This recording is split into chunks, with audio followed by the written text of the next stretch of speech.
Kyle Shanahan just sits around sometimes and laughs to himself? Like, just sits back and listens to everybody on the hamster wheel and just goes, oh, my gosh, just listen to these people. Of course. Of course. If you're any of these people, Mark, if you're Farhan or Gabe, Steve or Dunleavy Jr. or Bob when he was here, if you're John, if you're Kyle, if you're Jed, if you're one of the Johnsons, if you're Lacob or Goober, of course, you can either like get on Twitter or go full Mark Cuban and fight back at everybody, or you sit back and laugh because most of us have no idea what goes into and what goes on behind the scenes. Well, all of that, and then let's take it a step further. You remember last week, the Kyle Shanahan sound with NFL Network and Steve Weish, and it got played a lot, and there were many people on social media who took Kyle's statement, the one sentence in the middle of his comments that everyone really grabbed is when he said, sorry about the quarterback room, and he said, I know everyone wants it to be set in stone, but it's not set in stone. And people, their pants caught on fire, and they ran around out in the streets going, we got a quarterback open competition! Woo! We do. We've got a quarterback open competition. And then it takes 3 days to go by before people actually look deep into this and go, oh, that interview took place on March 28th. Oh. 3 weeks after Brock Purdy had his surgery. I wondered to myself as we were listening to it, when he kept saying, I like all three of my options, I kept thinking to myself, it's not something Kyle would do to disrespect Brandon Allen like that. I didn't make much of it because it's like, okay, QB4, who's Brandon Allen? How far into the weeds are we going? But I know coach speak, and coaches don't just dismiss somebody who's on the team. Yeah. And Brandon's on the team. And that's what I mentioned last week when I said, you asked me about that comment, and I said, which three? And I said, do you mean Brandon and Brock and Sam? Does that mean that Trey's not here anymore? And you laughed. I laughed. Exactly. Because I mean, when I heard him say, it felt the same way you're describing, which is you don't just exclude one of your four and say three unless you think that one of the four is not going to be there, and now we know that this comment happened before he had four. I'm going to see him at camp on Wednesday. I have no doubt we're going to be down there. We're going to check it all out, and we're going to bring the sights and sounds to you on the radio. We will be back here in studio by then. Steiny and Goo, Bonte and Joe, they're all going to be in Santa Clara doing the darn thing. Training camp does open up Wednesday, 95.7 The Game, live from the Hilton Santa Clara, both Wednesday and Thursday. If you're going to be out there, come by and see the roast. Come by and see Steiny and Goo. But also a reminder, during the season, join us at the Hilton Santa Clara ahead of every home game for their public tailgate. Why sit in traffic? You can enjoy beverages or food from their very own food truck. It is open 3 hours pregame and an hour postgame every game. Admission always free. Plus, you can follow them on Instagram, get a sneak peek of what's going on with upcoming events and some of the fan-inspired menu items. So we'll go down there Wednesday as well. Then we'll hustle it and hightail it back to the studio, and we'll let you know everything that we saw. And one of the things we're going to see is Larry Krueger, and I'll elbow him in the ribs and be like, come on, man, because he tweeted earlier today, quote, now that Kyle Shanahan has confirmed it's an open competition at quarterback. And I go, no, he hasn't. He didn't say that. Even if we were in March, he didn't say that. He's saying that because Brock Purdy is not cleared to play. But what we did was I asked the guys to compile, give me everything we got from the entire offseason, where anybody in an expert spot on the Niner roster or an NFL insider has openly told all of you that Brock Purdy is the starting quarterback for the football team. Yeah. And we just ignored it. Because apparently some of us didn't want to hear that. Well, we've heard that from like 8 or 9 different sources. All over the place. Yeah, from George Kittle to Kyle Shanahan to John Lynch to other insiders and experts have all said the same thing. And there's always been a bit of a caveat in terms of if Brock is healthy or we fully expect him to blah, blah, blah, assuming there are no setbacks and phrases like that, because in March, in April, and May, you don't really know. And even now, July 24th, we don't know if Brock Purdy is going to be healthy enough in, 7 weeks to be able to give it a go? We don't know what we don't know. You're absolutely right. Yeah, we don't know those things. But that, to me, is a little bit of a different question than the fact that 49ers social media got swept into a tizzy about an open competition from something that was said in March. It was said in March. And the fact that we got drawn into that, to me, is news. That says that our minds are not where they're supposed to be. And I got to imagine Shanahan had the most hysterical laugh over the weekend as people went, open cup. Did you see Kyle said, we don't know what's going on? He doesn't know who his quarterback is. Well, right, in March, Brock Purdy had barely left the hospital when he said that. George Kittle, June 14th, Dan Patrick Show. No, are you expecting Brock to be starting week 1? Oh, yeah, I am. I mean, if you win 8 games in a row, it's hard to bench that guy. No, I mean health-wise. Oh, yeah. I do. He's been throwing. I think he looks good. I've seen him throw once or twice. He's confident. He's in a good place mentally and physically. So I'm excited about that. We were rolling with him, averaging 30 points a game. So looking forward to it. What are we not hearing? Oh, yeah. Why is it? No, but that's listen. My favorite part of it. He goes, oh, yeah. Oh, you mean the injury thing? Oh, yeah. I've seen him throw. He's going to be fine. But how about the tone prior to that? Are you expecting Brock Purdy to be your starter this year? Well, the statement, goes, Mark. Yeah. Guy wins 8 games in a row for us. Yeah. Just play the first part of it when he talks about 8 games in a row. George Kittle. No, are you expecting Brock to be starting week 1? Oh, yeah. Well, yeah. I am. I mean, if you win 8 games in a row, it's hard to bench that guy. No, I mean health-wise. If you win 8 games in a row. I do. He's been throwing. I think he looks good. I've seen him throw once or twice. Okay. If you win 8 games in a row, I think you're going to start that guy. Probably. Words, that's to your point about Kyle Shanahan sitting at home and just rolling on his back and laughing. He's thinking, guy won 8 games in a row and stuff. Mark Schlereth. Some relationships around the league.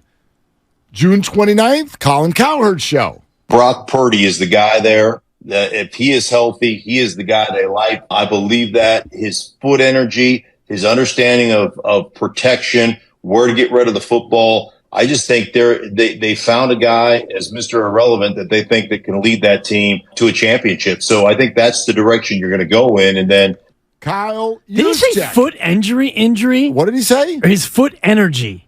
Ooh, his foot energy. Energy or injury? Brock Purdy is the guy there. If he is healthy, he is the guy they like. I believe that his foot energy, his understanding of foot energy. Protection. I've never heard that expression before. Foot energy. Foot energy. Like the way his feet are so energetic. Yeah, no, but I've never heard that expression before. The way he moves. Have you heard foot energy before? I have not. But I've heard footwork and pocket mobility and all the rest of it. But it's a good phrase. It's a great phrase. It's what Jimmy Garoppolo doesn't do. Oh, God. You got bad foot energy. Back to Jimmy. He's cleared to play, buddy. Yeah, he is. Raiders. R.I.P. Raiders. Over under a 4.5, I believe, on the year. It's down there. Yeah. 17 games. They could win 5 of them. Come on. You going to bet it? Lock it in. No, I'm not. Kyle Juszczyk, July 6th. Rich Eisen. When I describe Brock to people, and I truly, this is the biggest compliment that I could ever receive, is I say he's a football player. The guy has just played a lot of ball. He started, since he was a freshman at Iowa State. So he played a lot of games. And when you're playing that position, especially a quarterback, you just need those reps. You need those live reps, those live bullets, just certain little things, timing things, natural reactions. They just get ingrained in your head, and you're just not thinking as much out there. You're just reacting. And I felt like that's what he was doing. If he was just going out there and he was reacting, he didn't have to think about it as much. And it sounds so much easier than what it really is. To have the confidence to do that as, the last pick of the draft, rookie, you're the first year in this offense, to have the trust in Kyle to, all right, this is what Kyle told me to do during the week when we did the install. All right, I'm just going to go do that, and I'm going to react, I'm not going to overthink it. And I felt like that's what he really did. He was so well prepared that he didn't have to overthink things. You want more? We got plenty more. I'd love more. You Ocean's 11. You want one more? I want one more. I think we need one more. All right. How about Peter King? March 15th on 95 dang 7 the game with us. I think everyone is expecting somehow, some way, Brock Purdy to turn into a pumpkin at midnight tonight. I mean, what gives you the feeling that Brock Purdy is suddenly going to start throwing interceptions and turning the ball over this next year? Look, in his last, before the championship game in Philadelphia, the ill-fated championship game, Brock Purdy had played 8 games since he took over the job, and he threw 3 interceptions and never fumbled. I just think one of the things that you have to realize, it's not always going to be that great, but to me, I think he did enough and proved enough that when he's healthy, he should be the starting quarterback of this team. Now they have insurance with 2 guys. Okay, that's Peter King, NFL insider, right here on our show. We could do NBC Sports Bay Area with Matt Mayoko and a guy by the name of Steve Young. We have this incredible, unique human being named Brock Purdy. And I'm just not going to limit him. I'm not going to say, he's not bigger, he's not as strong, he's not as fast. I'm just not going to limit him. I think he's just an incredibly unique human made for quarterbacking, and I'm just let him cook. I don't know how else to say it. I don't want to prejudge anything that he say he can't or can do. Can or can't do. I think it's all possible with Brock. You know what we have here, Dibs? We're looking at this in the wrong direction. The ism that so many of you would love to use to accuse people. Oh, you hate Trey.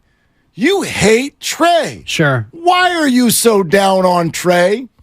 I'd like to ask this in the other direction. Why do all of you hate Brock? Or why don't all of you love Brock the way you would love a quarterback who was 7-1 as a starter and came out of nowhere to lead you to the NFC Championship game? Why don't you love him that much? Great question.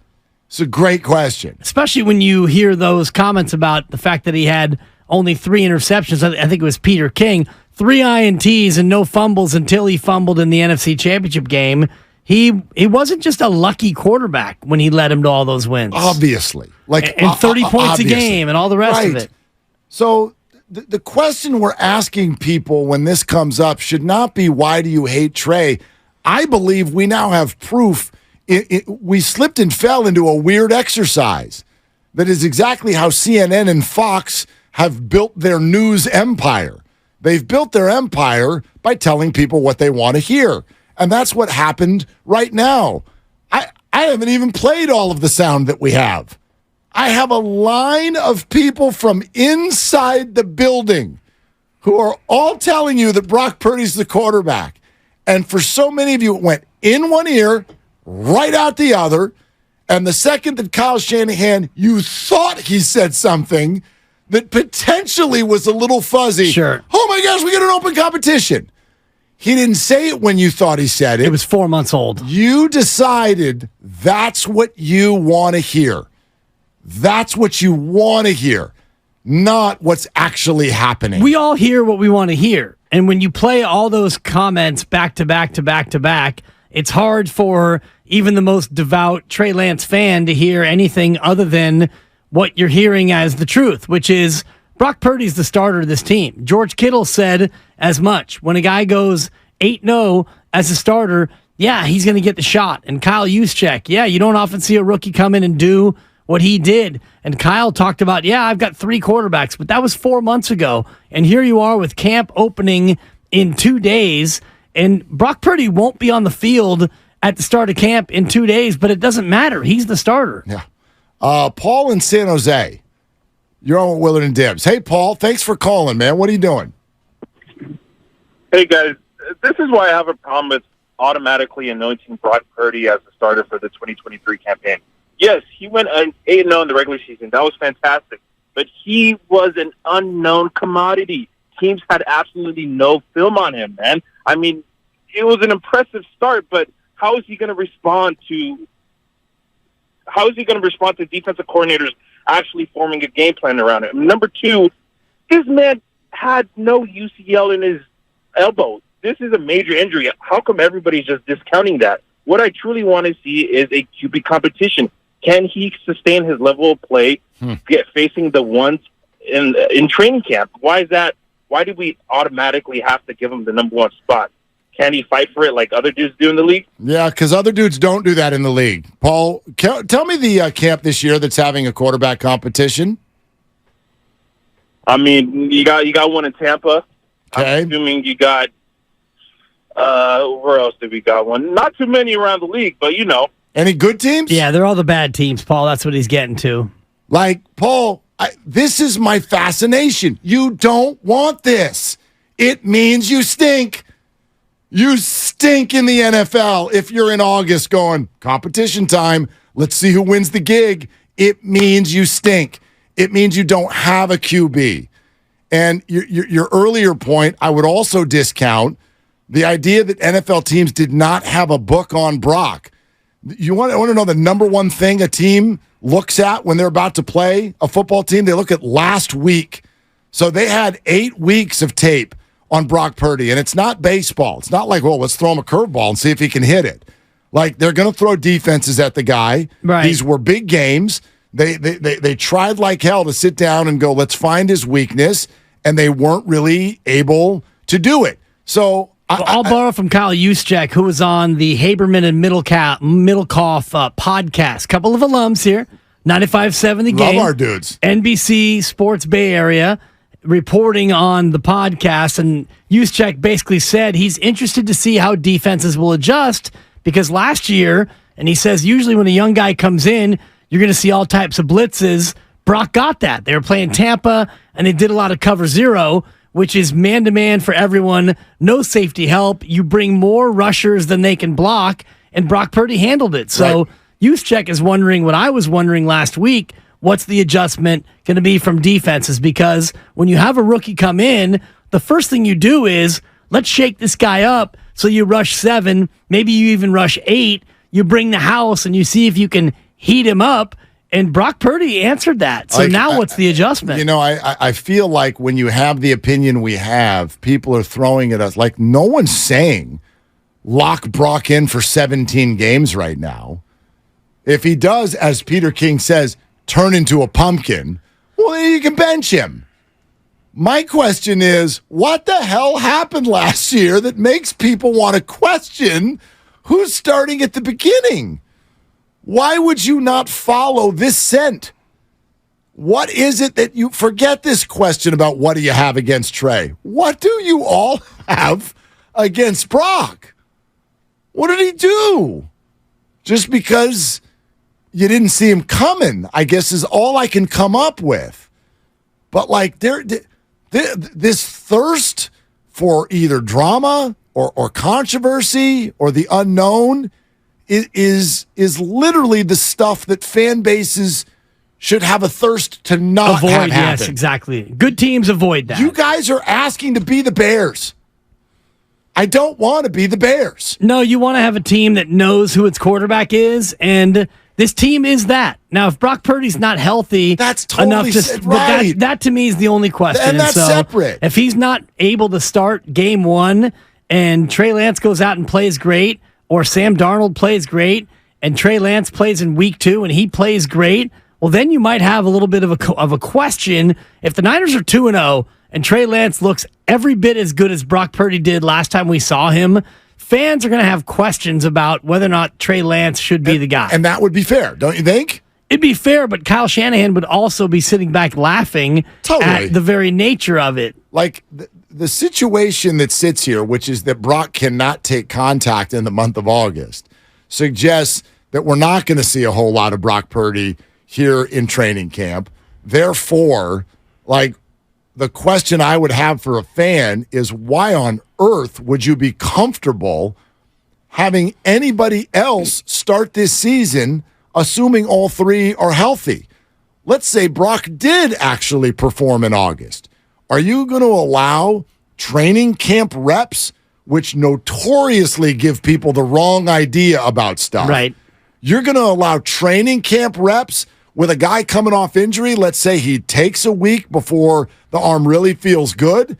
You're going to allow that to take the starting gig away from him when he went 8-0 and took you within a breath of the Super Bowl, and you're going to instead rip it from him and give it to another guy just because he was drafted early?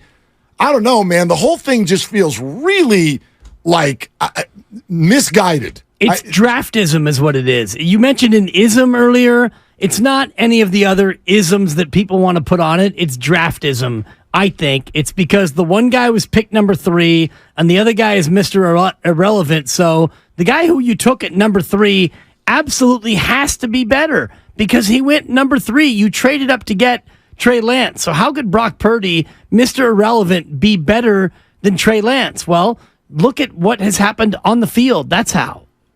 I've decided that that's enough of the why do you hate Trey. We're fighting back. Why do you hate Brock? What did he do? What is so wrong with Brock Purdy? What did he do to you? Why do you want to take this undefeated man's job? Who the whole team is telling you. I mean, was it Kittle or it was Kittle? It'd be pretty hard in this locker room to not let the 8-0 guy be the starter. Yep. You want to talk about politics. How on earth are you going to take the job from that guy? Whether it's for injury or a bad day in training camp or any of that.